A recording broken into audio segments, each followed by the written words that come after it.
Wife cheated and got her husband locked up, then received a shocking gift box from him and screamed the spousal support. The alimony is set at $2,000 a month and you'll continue to pay the mortgage on the house, $11,000 for child support and health insurance. Insurance until your child turns 18, plus if your child goes to college, you'll pay for that as well, the judge said. Stated that the decree would cost me over $6,500 each month, despite my wife's. I was the one who felt screwed. I'm Kurt D'Angelo and my ex-wife is Lily. Our daughter Regina means the world to me. She wanted me to have custody, but the judge ruled otherwise. Unfair, especially with the high monthly support given Lily's income. It seemed the judge was biased against me, but I wasn't going to take it lying down. I planned to make Lily regret crossing me. I have a knack for seizing opportunities. Although some have been shady in the past, I'm now into real estate and own several businesses, including a coin-operated business. My coin change business allows me to pay the $2,000 spousal support in coins. Making it inconvenient for Lily to take them to the bank and count them with her lawyer. Buddy's Lily stayed home with Regina until she started school, then became a paralegal, quickly climbing the ladder. She caught the eye of an up-and-coming lawyer who hired her as his assistant. In retrospect, I wonder if she was even trading favors. Then, as her career progressed, she insisted on moving to a fancier neighborhood to show off our success. Despite my preference for our current home in Forest, we bought a $900,000 house and decorated it to her taste, but I never felt comfortable there. And now that I think about it, we had different goals in life. I preferred a simpler lifestyle, while she wanted to show off our wealth. Back to the judge who ruled in our divorce. I intended to follow his instructions. Although Lily would not be pleased, I made arrangements the following month. My daughter would receive her child support, but Lily would not see a scorecard. It would go directly into Regina's account. Regina would also have good health insurance. While Lily would get a high-deductible policy, after the 30 days were up, it was time for Lily's first spousal support payment. I had an armored truck deliver it to her house, and she stood with a friend as bags of change were unloaded. Drawing the attention of curious neighbors who watched as the change was dumped on her floor. As the truck pulled away, she yelled at me, but I just waved and shouted back, "I hope you enjoy your money." From your lover. A man approached me on Tuesday and asked me if I was Kurt D'Angelo, but I remained silent.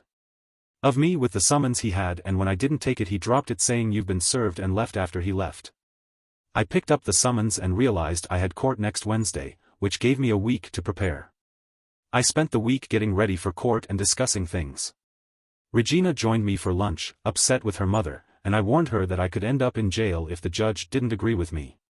When Lily and her lawyer arrived, they taunted me.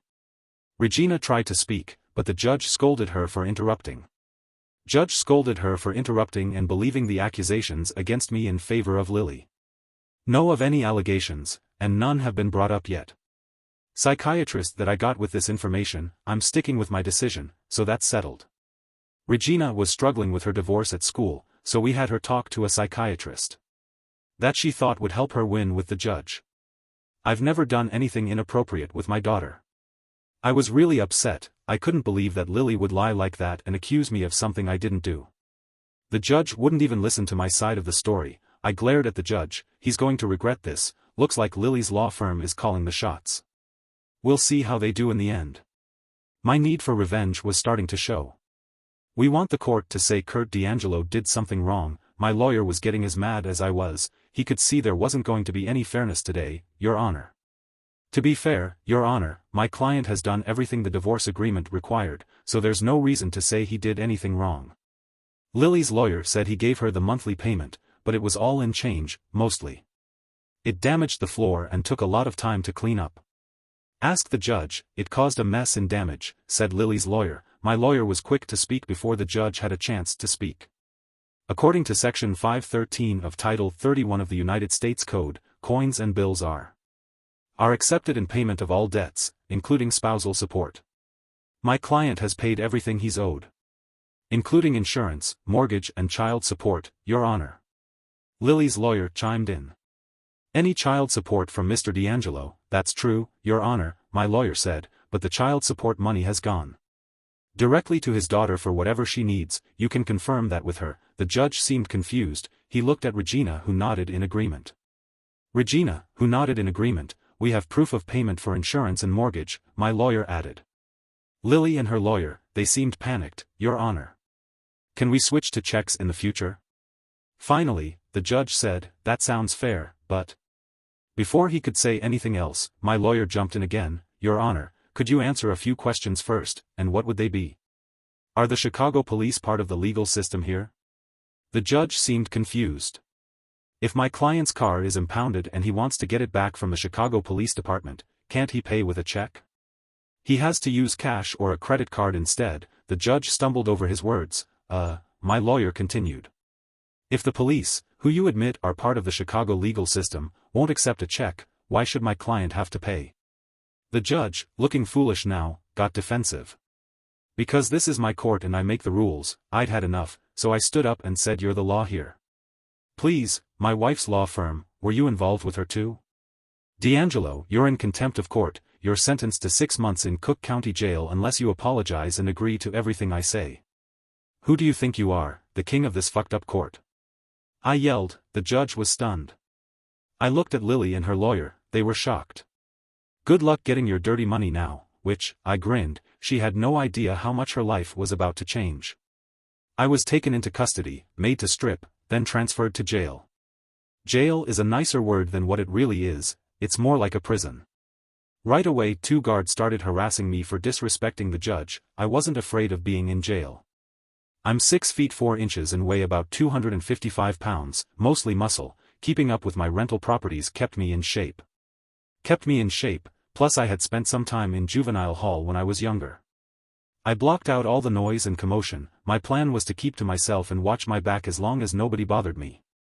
I'd blend in. When they served dinner that night, I grabbed my tray and walked through the line. Leaned against a wall and ate while watching the other guys try to act tough. Then over the noise I heard a. I hadn't heard in years, Tex said, a familiar voice from my delinquent days. My street buddies called me Tex. Tex said Randall, also known as Ringer, what are you doing in here as he came closer? I set my tray down and gave him a brotherly hug, right hands clasped together. Ringer man, it's good to see you, how have you been? Not great. Obviously I'm in here and you, what got you into this mess? Told the judge he was an idiot, basically that's enough, So how long are you in for? 6 months unless I apologize to this so-and-so. 6 months I guess. We talked, ate and got some stares from the other inmates. Ringer filled me in on what to expect. He promised to have my back and I promised the same. We reminisced about the old days after hearing all he asked. What's your plan with your ex, her partners, and the judge who knew me since I was young back then? That's why they called me Tex, because of Texas, you know? You know, like, don't mess with Texas. Anybody who did, they paid for it, and they'd think twice before messing with me again, and they'd spread the word. So what happened with the judge? He asked me. I basically told him he was trash. Damn, how did he react? He took my daughter away when she wanted to live with me and then he practically accused me of hurting her. Damn, so what's your move? I've got some things cooking. I knew I might end up here. So I started planning weeks ago. Need any help? He offered. Maybe not sure yet, but it's good to have a friend in here. I'll introduce you to some of my buddies. It's important to have people you can trust to watch your back. Lying in bed that night, I wondered how it had come to this, reflecting on my rough childhood with an abusive father and a passive mother. I realized that the streets had become my refuge. I joined a group of guys in similar situations, not a gang, just kids dealing with tough hands. Lansing's high crime rate, mostly petty crimes, but we did steal a car or two, which landed me in juvenile hall. At 20, I bought a tax-foreclosed house, the first of many. At 22, I renovated it and rented it out at a club whose name I've forgotten. I met Lily, whose life was a contrast to mine. We grew up in Seymour, Indiana, a small town known for John Cougar Melon Camp, and despite our differences, we clicked. A year later, we welcomed Regina, named after Lily's mother. I bought a house in Oak Forest, intending to flipping it, but when she saw it, she fell in love and wanted to make it our home. We worked on it together for the next decade. Raising our daughter, hosting barbecues, and living the American dream. Lily got a job at a law firm and things changed, especially her attitude. The simple life wasn't enough anymore. She wanted expensive clothes and jewelry, and dining out replaced our backyard barbecues. I understand the South Side's reputation, but she, a small-town girl, was acting superior. We argued about her attitude with everyone else, and soon after, she insisted that we move to the north side. 3 years ago in hopes of better schools, but Regina faced snobbish classmates. She wanted to go home and so did I, but Lily refused. The divorce began one night when she said she was going dancing. I tracked her phone and saw her dancing intimately with men from the club, kissing and groping in public. Kissing and groping in plain sight. Around 9:15 I had to go to the bathroom. One guy came in just as he finished, another guy came in. "Joe, you were getting really close with Lily on the dance floor."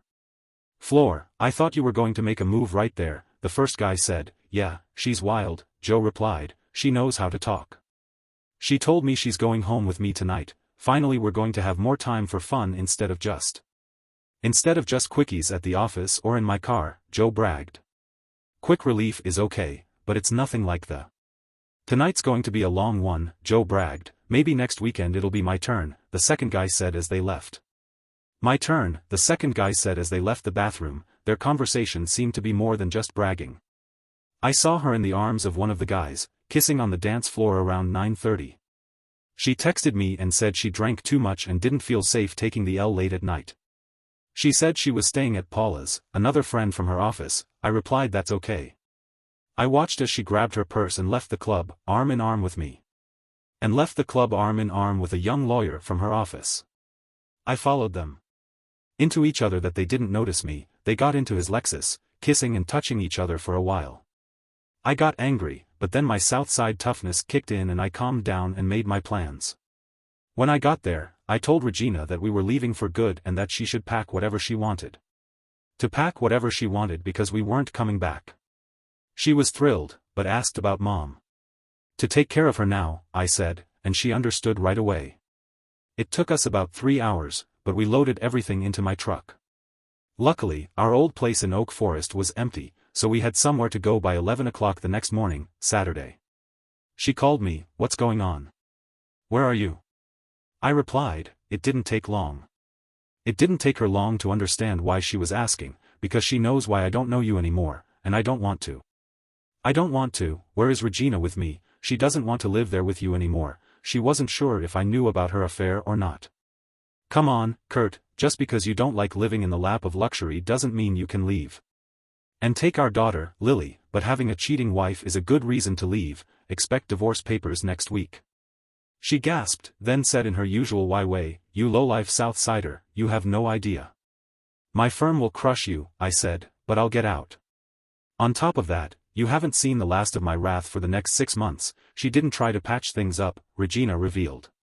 Lily's late-night absences and her harsh comments about me urging Regina to marry a rich guy for a life of luxury. Regina defended me, saying she wanted to return to Oak Forest now that Lily was in jail. Probably thinks she is, but I'm using my time to plan my revenge. I wonder if she's thought about how the bills are going to be. Or her insurance and support. Then one Thursday something happened that would affect many lives, even those I would never meet. The guards escorted me into a video room without my lawyer. They told me to sit down for sentencing. They closed the door, and moments later they let 6 inmates in. I woke up in the infirmary, all bruised and battered. They wanted to show they were in charge. And this was their way. It looked like morning by the sunlight coming in. I had been out all night glaring at the nurse. I felt bitter about the system that took my child, made me pay for my ex's luxury, and threw me in jail. She assured me, "I'm here to help you, not hurt you. You're badly hurt." I apologized and she understood my anger. She returned with breakfast and released my hand as I ate.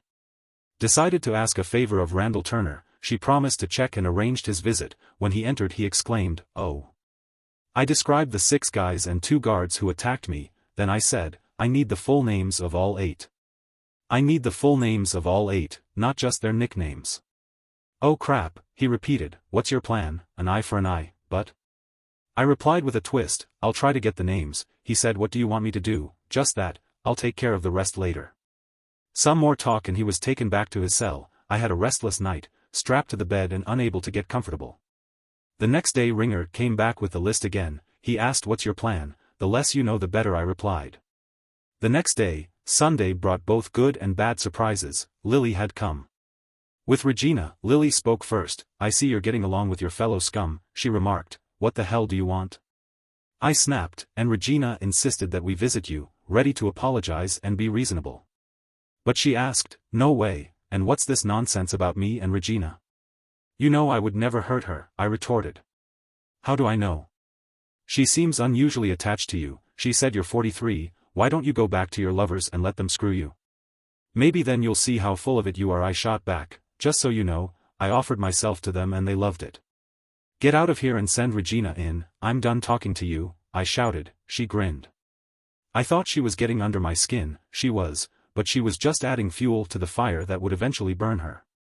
When they brought Regina in, she burst into tears at the sight of me all bandaged up. "Sweetheart, don't cry. It looks worse than it is," I reassured her. We chatted about little things, then I asked if there was anything you could do for me. "Of course, Daddy, anything." I handed her the list that Ringer gave me and she quickly tucked it into her bra. "Uncle Ken, and tell him to come see me as soon as possible." My brother Ken was 3 years younger than me, but we both grew up with an abusive father. Abusive father, but I shielded him from it as much as I could. He was the brains of the family, getting into computer games and eventually computers themselves. We chatted until Lily came back and said, "Regina, it's time to go." Gina didn't respond, just hugged me and walked out. Lily commented, "Your daughter is as stubborn as you are." I just smiled as she walked away. On Tuesday, Ken came to visit. He was surprised how I looked. "Surprised at how I looked? You look better than last Friday," I joked. "I'm glad I waited," he quipped then. He started talking to me in our secret language, the one we invented when we were kids to talk about Dad without them. "You see, whenever we need to talk privately, we use it, Regina, Gina," he said in our language. She gave me the list. I did some initial digging. "What are you looking for?" "Addresses of wives or girlfriends," I said. He looked at me and then said in English, "Oh shit," in our language. I said, "That's all you need to do, then give it to me. All you have to do is give it to Gummy and tell him to come see me," but without the list. Gummy was one of my crew. Ken knew him. He still lived in our parents' old house in Lansing. "I can handle that." "Anything else, Ken?" I asked. "No, that's enough, but don't be a stranger. I could use a few familiar faces now and then," I said. "Aren't you getting out soon?" "Not unless I apologize, and you know me better than that," I replied. "You've always been stubborn."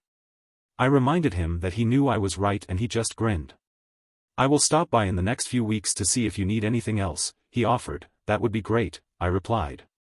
Later that week I was back in my usual cell and Ringer had spread the word that something was brewing and there would be consequences. They just didn't know what. The looks I got from the guards and the 6 inmates warned me to stay in line or else. Gummy visited me and said, "Ken gave it to me, what's the plan?" "Did you hear what happened to me?" I asked. "Yes, I did," he replied.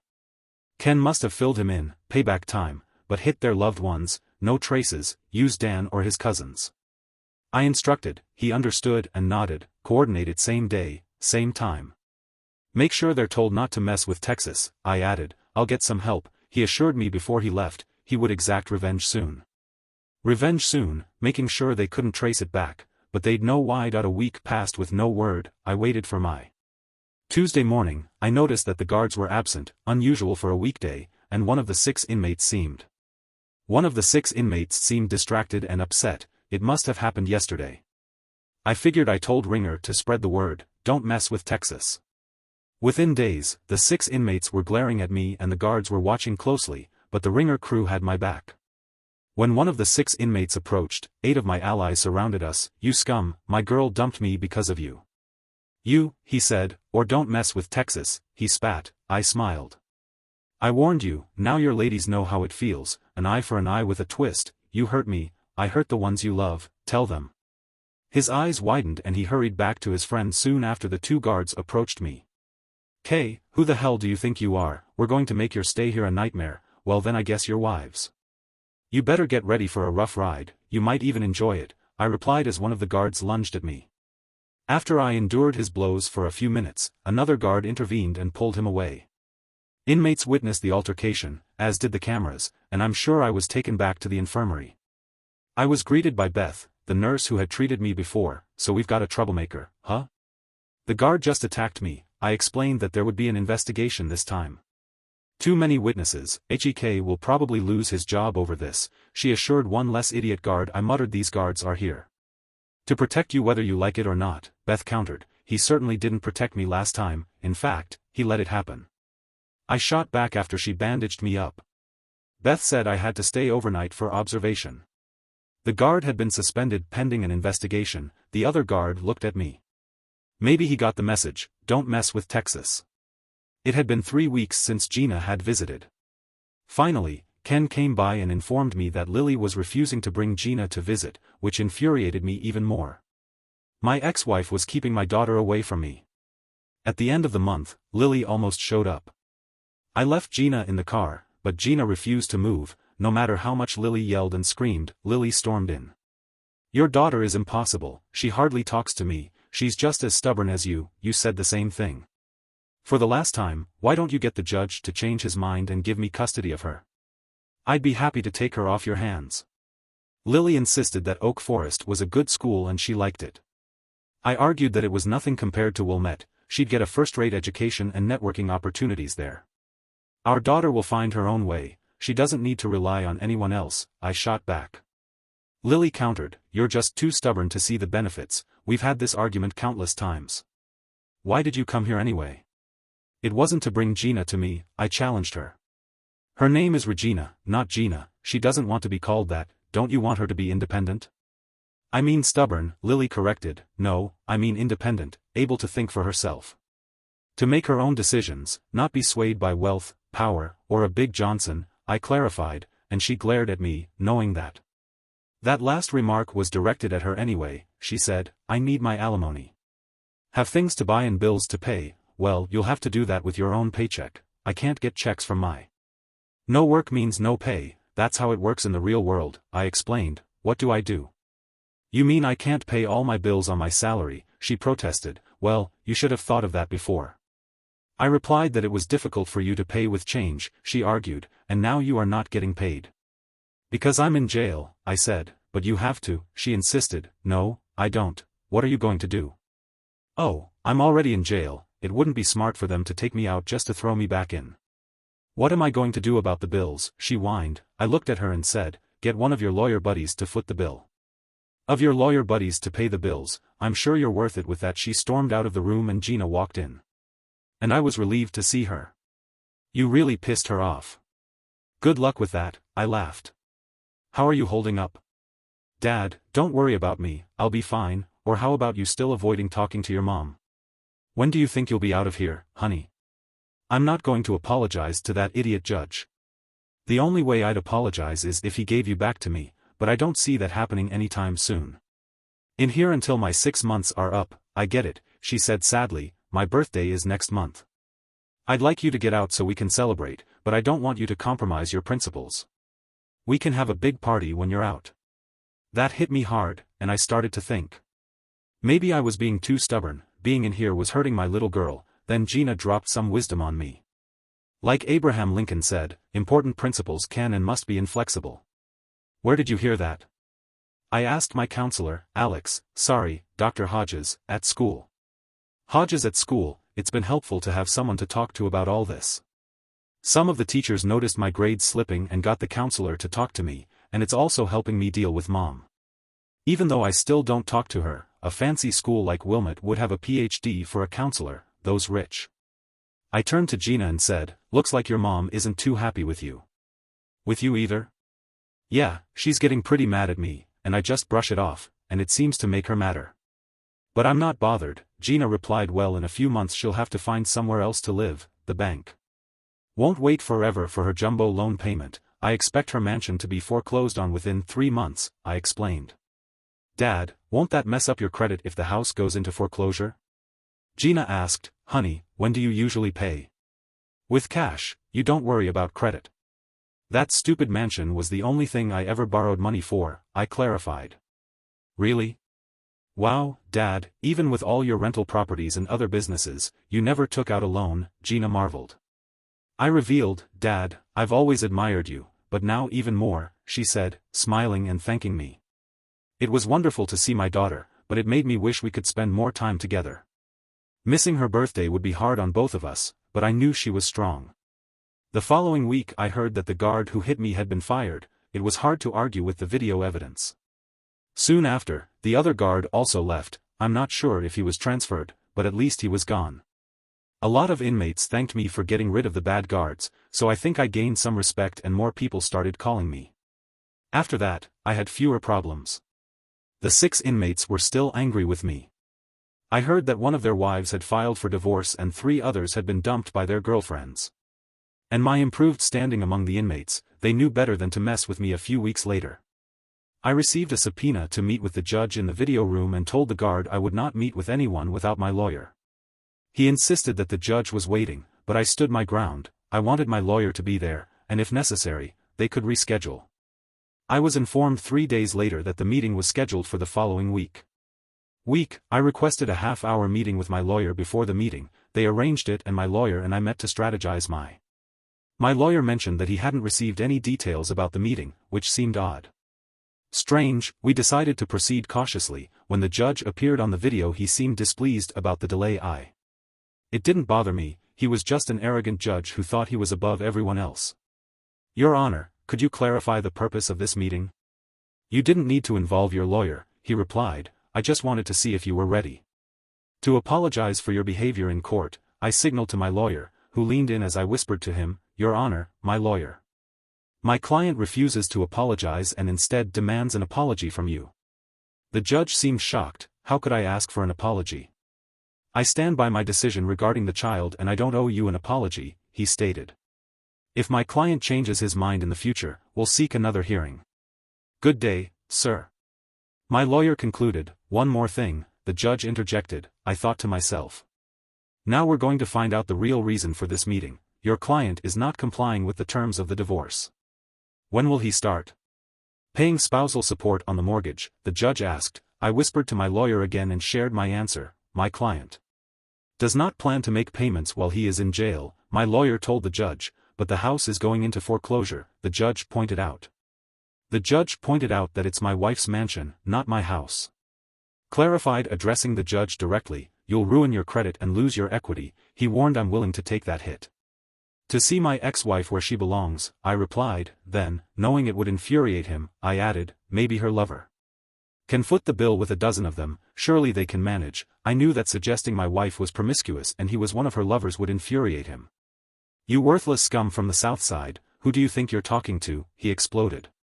Before he could continue, I interjected, I'm addressing someone who was involved with my wife.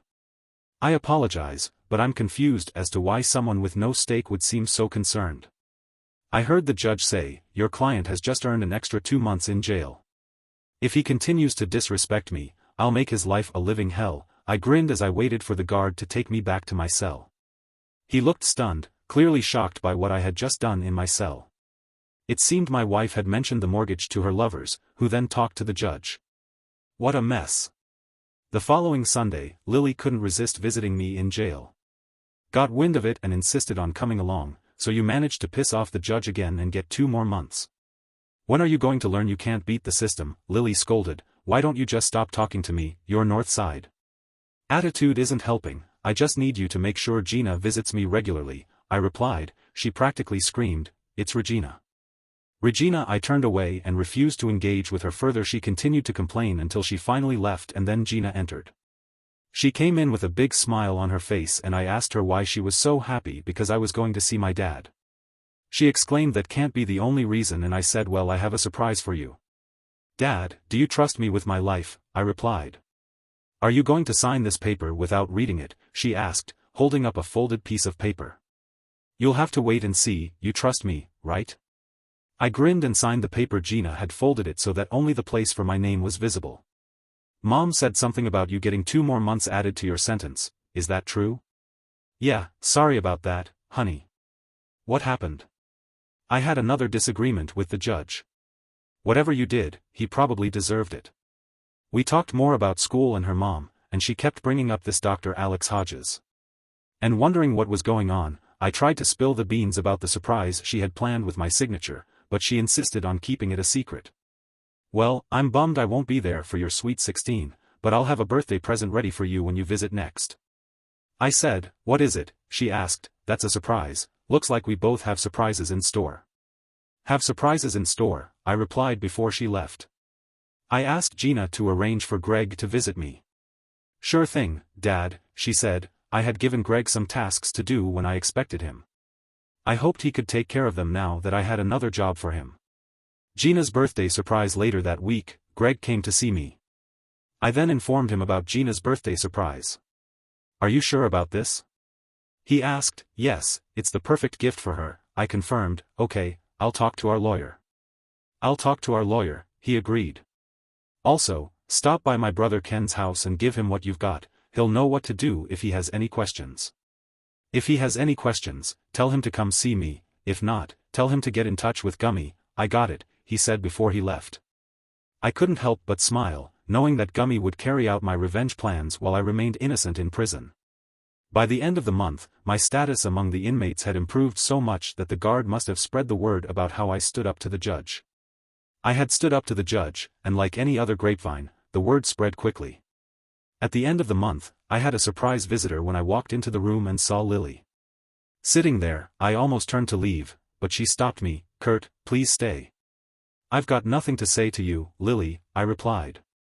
We're going to lose our house, please, you have to give me some money to stop the foreclosure, she begged Lily. I never wanted it, but you kept insisting until I gave in. It means nothing to me, and with the market down. We have no equity in it, let the bank take it, I said firmly. You can't do that, Kurt, you have to help me, she insisted. Go. Ask your friends for help, I'm sure they have enough money, then you can be the person you really are, I snapped. Why did you lie to the judge about me molesting our daughter? I shot back. She was speechless. She knew she had wronged me, she sobbed, she broke down, and I walked out feeling relieved that I had spoken my mind. On my way back to my cell, the guard got a call and was told to bring me back, expecting to see Lily begging for help again. Surprised to find Gina. Gina, your mom didn't tell me she brought you. I wouldn't let her come alone, she replied. I'm sorry I missed your birthday, I told her, but I have a present for you. No matter, Dad, I knew you wouldn't be there and it's okay, I still love you and you don't have to get me anything, she said. I thought, well, I don't have it with me, but I can tell you what it is, Gina. Oak Forest Home is yours, it's going into a trust for you until you're an adult, and when I get out, can I stay? I'll pay you rent, of course, I promised her. Then Gummy visited, everything was set up, footage of my wife. We had hidden cameras installed by cleaners who were well paid. We would expose them all, and my brother would anonymously post the videos online with the slogan, "Don't mess with Texas News." Stations and tabloids would go wild, politicians and lawyers would scramble to cover it up. He agreed, got it, and walked back to my cell. I grinned again. Ringer saw me and knew I'd be talking to Gummy. He mumbled, "Oh," I just nodded. I nodded and smiled even more as the videos dropped. I was in my bunk, I could hear the chatter in the prison, clearly news had reached us. People were saying, "Don't mess with Texas." Surprisingly, the big guy, one of the 6 inmates, came to my cell. He apologized for what he had done. I warned you not to mess with me. Now others regretted. I returned kindness with kindness and violence with violence. He hoped I would accept his apology. Sure, but remember, size doesn't make you invincible. I nodded and left. 3 days later, I was called in by the judge. In the video room waiting for the judge, my lawyer smiled, wondering what this was all about. I grinned, he mumbled. When the judge appeared, he was furious. He accused me, he shouted, "You did this." I said, "What are you talking about? Your text, right?" He still shouted. I was called that. I replied calmly, "You will pay for this." He yelled again, "I've been locked up for 4 months, or how could?" I said, "You have friends, we all have friends, Your Honor." He spat, "I don't know." "Judge, you may soon lose your job and your wife may divorce you," I countered. "Call off your dogs," he demanded. I warned him, "Are you threatening me?" "No, just quoting an old saying," I clarified. "I'll make your life hell. When you get out, you'll be answering to people who don't care about you, and I'll be happy with whatever happens." He threatened before hanging up. I turned to my lawyer. "Got that?" "Sure did," he nodded, showing his phone. "More evidence the Bar Association will want to know." Intimidation, a felony in Illinois. A few days later, my wife visited again. "I thought I made it clear I had nothing to say," I remarked. "You bastard," she yelled, "what's wrong?" I asked calmly. "You got me fired, my face is all over the place because of you, how could you?" "How could you?" she complained. "You did it, not me," I countered. "Do you hate me that much?" Yes, and all your lawyer buddies who think they're above everyone else, I replied. Now you're just a selfish city snob, I continued. What do I do now? No job and nobody wants to hire me, she lamented. Maybe you should move back home with your parents and start over, I suggested. I can't. The local paper is calling me the center of a Chicago scandal, and my parents are retiring early and moving to Florida. Florida might suit you, far away from me, I remarked, but they don't want me either. Maybe it's your fault if your parents and daughter don't want to be around you, I said. Mark, you should move and start over, just don't take Gina with you. I'll fight for custody once I get out with your reputation. You can't do that, she's all I have, she protested. I don't care.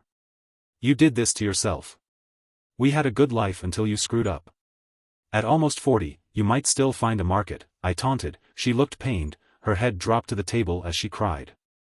I remarked, did you bring Gina? She got angry and said it was Regina, and no, she's with Regina and no, she's with her doctor boyfriend, she snapped. Then there's nothing more to talk about, don't bother coming back. Don't come back unless you bring Regina, I said and walked away. This time I didn't feel smug, I felt sorry for her. The next day I saw a news report that a fire had broken out on the top floor of a downtown office building. The lower floors were saved by sprinklers, and I couldn't help but smile. Ken came to see me the next day and told me that the law firm's off-site server had crashed and they had lost all their data again.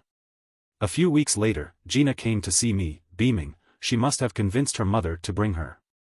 She looked happier than ever. Gina, I said to her, you seem so happy, what's going on? Never guess, she exclaimed. Well, from our last chat it sounds like it involves the oak forest. I guessed close, she replied cryptically. I was confused. What do you mean? I mean, Mom's getting kicked out of the Wilmot house and I'm moving to Oak Forest, she revealed. How is that possible? The court gave your mom custody until you're an adult, I reminded her, and that's the surprise, I'm emancipated. I needed a safe place, and our old neighborhood is perfect, so. You're legally an adult now, I clarified, still trying to wrap my head around it. Yes, when school got tough because of home issues. Dr. HJJ helped me out. Once you get out we can go back home. I'm looking forward to going back to high school in Oak Forest. They're anxious for school to start. Mom mentioned that you spend time with your counselor. I said I was wary of an older man paying attention to my daughter. You're in luck. Alex brought me here today, Gina replied, my concern mounting. He was driving her around Chicago. I'll be right back, she said, heading for the door. I had to tread carefully, how to let Alex know his limits with my daughter without upsetting her. When Gina returned, she wasn't alone. A stunning woman followed her, smiling at me. Freddie, haven't heard that name in 20 years. Freddie or Alexandria Frieder, she replied. Rico grew up in my neighborhood. Dad, how do you know Dr. Hodges? Freddie and I were neighbors. We didn't hang out much, I explained, and you were a troublemaker back then, she teased. Seems like not much has changed, I flushed. Some things never change, that makes sense, she said. Should I start calling you, why Tex? Gina asked. Was his nickname growing up. He wasn't one to let things slide. Your mom did him wrong and I bet he's behind the law. I plead the fifth, I joked before we continue, I hope. You don't mind me spending time with Regina, she asked. It's Gina, Regina corrected. Oops, my bad, she apologized. The first time I talked to Gina 9 months ago, she was upset. I noticed her last name, D'Angelo, which is not common. I thought of you, X, when she mentioned you were in jail. I was pretty sure I wasn't great back then. I admitted you must have turned things around to have a place in Wilmette. She observed it's just a house, not a home. Gina interjected, Southside, but better than where we grew up, Alex added, yeah. I wish we'd stayed there, maybe things would be different, I thought sadly. It was true, if Lily had been happy, we'd still be together. I thanked Freddie for helping Gina. No problem, she's like family, Freddie replied. I've grown attached. Thanks again, I said. When you're out, let me grab some dinner. I'll take care of it when I get out, I said with a sigh. The next 2 weeks went by without any changes, just the usual prison routine of Gina and Freddie visiting. Both Sundays, which I appreciated. Freddie really took care of Gina, she mentioned. When I asked about the money, Gina said, Uncle Ken's helping out and I have my own savings, remember? Yeah, I just didn't want Freddie footing the bill, I replied sheck. That was great, but no, she didn't pay for anything, Gina reassured me. I hope it's not all girly stuff, I want to feel at home. I mentioned there, don't worry, your man cave is untouched, she assured, referring to the basement, my retreat from life. After they left, I thought about my daughter's maturity, she's legally an adult now. In a few years, she'll be off to college, and I hope to find someone who appreciates simple things, things like Lily. I almost left when I saw her. Kurt, wait, we need to talk, she said. I sighed and turned around. What now? Do you know what our daughter has done? Lily asked. What are you talking about? I asked. She's emancipated, she's moved. She moved out, and I don't know where she is, Lily explained. Oh, that's what I said. You knew, didn't you? No, she did it herself with the help of her school counselor, I clarified. She's back. On the south side. What about school? Lily asked worriedly. I told her she's going back to Oak Forest in the fall, I explained. She hated that weird school, Lily. She was always put down for being from the projects, as they called them. You took her from a school where she was happy. You took her from a school where she was happy with good friends and put her in a situation that hurt her self-esteem. More harm than good by moving her there. I was trying to make sure she got a good education. Her parents' example more than a classroom, we taught her life lessons. What do you think your example is teaching her? I hope it shows her what not to do. Our job is to raise responsible adults. I hope we've done that, despite our failures, especially in our marriage. I thought it wasn't all bad, she countered. I hope you find what you're looking for. Clearly I didn't, I responded. Seeing her sorrow and regret, I left the table feeling sorry for her once again. Gina, Freddie and Lily were there as I waited for the judge. I wondered what he was going to say. I wasn't going to apologize to Rose when the judge came in. It wasn't the same one, maybe the other one lost his job after that. After reviewing the facts, the judge turned to me. Mr. D'Angelo, what do you have to say for yourself? I replied you could have apologized, been released. He reminded me I didn't feel the other judge deserved my apology. Deserved my apology, so I completed his sentence. Judge remarked I prefer strong will, it's helped me in business. I replied your divorce settlement stands and you have to pay restitution for the time you haven't served, the judge concluded, and then my lawyer chimed in and said, Your Honor, my client is willing to pay what he owes. My client is willing to pay what he owes. Our calculation is just under $20,000. $2,000, on the understanding that he has met his financial obligations and will not owe any more. Lily stood up in protest. What? You owe me more than that. You'll have to keep paying until Regina turns 18, the judge sternly intervened. Now, counselor, explain your calculations. My client paid the initial spousal support. During his time in prison, he couldn't pay spousal support or the mortgage. He couldn't pay spousal support or the mortgage because he wasn't employed. Now that he can work, he can start earning again. Stated that after reviewing the facts, the judge noted that your client had been incarcerated for 8 months. Spousal support alone would be $166,000, not to mention the mortgage, Your Honor. Becomes an adult, the child in question has been emancipated for the last 3 months, as documented. Was foreclosed upon 3 months ago, so there could be no payments on a non-existent loan. 1,782, he will pay her $20,000 and consider all ties severed. My lawyer clarified that the judge reviewed the documents and he couldn't dispute the facts presented. I need to do more research on this. If what you've presented is accurate, then I'll accept that amount. Then he addressed both Lily and me. Despite her legal status, she's still a teenager with needs. You both need to be civil for her sake and for Mr. D'Angelo's. Mr. D'Angelo, you should extend that civility to others involved in your divorce. Acknowledged Mrs. D'Angelo, the judge addressed her. Yes, Your Honor, she replied. And Regina, he looked at Gina in the gallery. It's Gina, but yes, Your Honor, she clarified then, unless these numbers prove false, I'll close this case, Mr. D'Angelo. D'Angelo, you're free to go, the judge said. Thank you, Your Honor. My lawyer expressed his gratitude as we left, and Gina rushed over and hugged me tightly while Freddie stood nearby smiling. I noticed Lily glaring at us. She then approached me. I shouted, $20,000, that's it, that's unfair, that's why you chose your new partners over me. Over me, they can support you now, I calmly replied. You can't do this to me, she protested. Gina Sake, I urged. It's Regina, she's snapping at our daughter, I reiterated. Okay. What am I supposed to do? I have nothing, she lamented. I have an apartment you can stay in for 6 months, I offered to move back to the south side. Lily can't argue with that, I reasoned. Oh, she sighed in frustration and turned to Gina and Freddie. I asked, ready? Asked, ready to go, absolutely, they both chimed. Freddie, I owe you dinner. I remembered, I think so too, she agreed. Let's go to RPM Italian, I made a reservation. I need to get the taste of prison food out of my mouth, I suggested out of the corner of my eye. Out of the corner of my eye, I saw Lily's Fury. RPM Italian was our place for special occasions. I booked the table for 6:30 so we've got some time. Mind if we take a drive? I just want to feel the freedom, I suggested. Then I turned to Freddie and asked, I made a reservation for 4, can you see if your husband can join us? She fell silent, her expression blank. Then Gina spoke up, Dad, she doesn't have a husband anymore, I never told you that.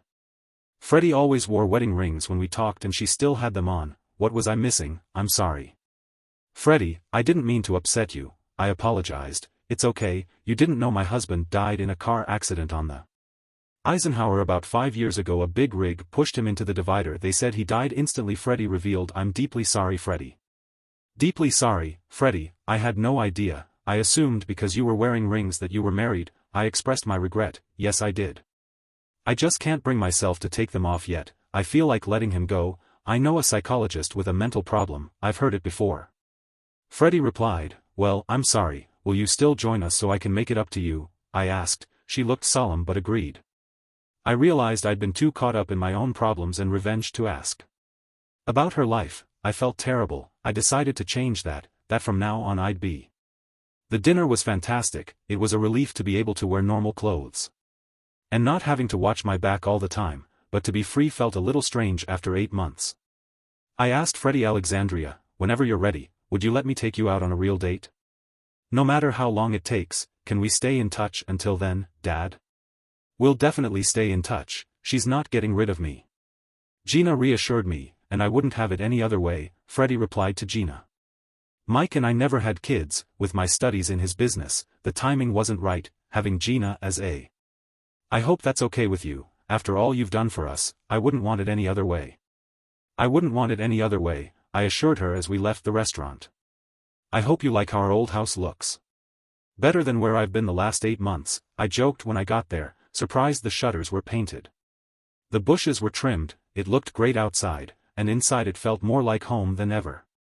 As corny as it sounds, tears welled up in my eyes. This hardened criminal was emotional, Kurt. Freddie. I called out, wiping my eyes. I feel like I'm home, Kurt, Alex said. Turning to her in confusion, she took off her rings and smiled at me, unable to resist. I smiled back and we hugged. 10 lawyers, 4 paralegals, 6 politicians, and 1 judge. And 1 judge who saw their careers and marriages destroyed by the events surrounding my divorce and its aftermath. Stubborn or strong-willed, sometimes sticking to your principles pays off in a positive way. Younger brother and sister, both about 18 years old, her junior, they were twins named Frederick and Alexis, and I found it fitting to name them after the person who helped me start a new life. As for Lily, she may have married a wealthy lawyer. She finally got what she wanted, while I thought we had it all, a loving family, a nice home, and a good neighbor. Loving family, a nice home and neighborhood, a healthy child, and a successful business that alleviated her. She seemed to crave status above all else, and now she had it, married to a wealthy lawyer, living in a big house in Winnetka. But she also has a husband who is a disrespectful philanderer who uses her for appearances rather than real affection. I hope she's happy. I know I am.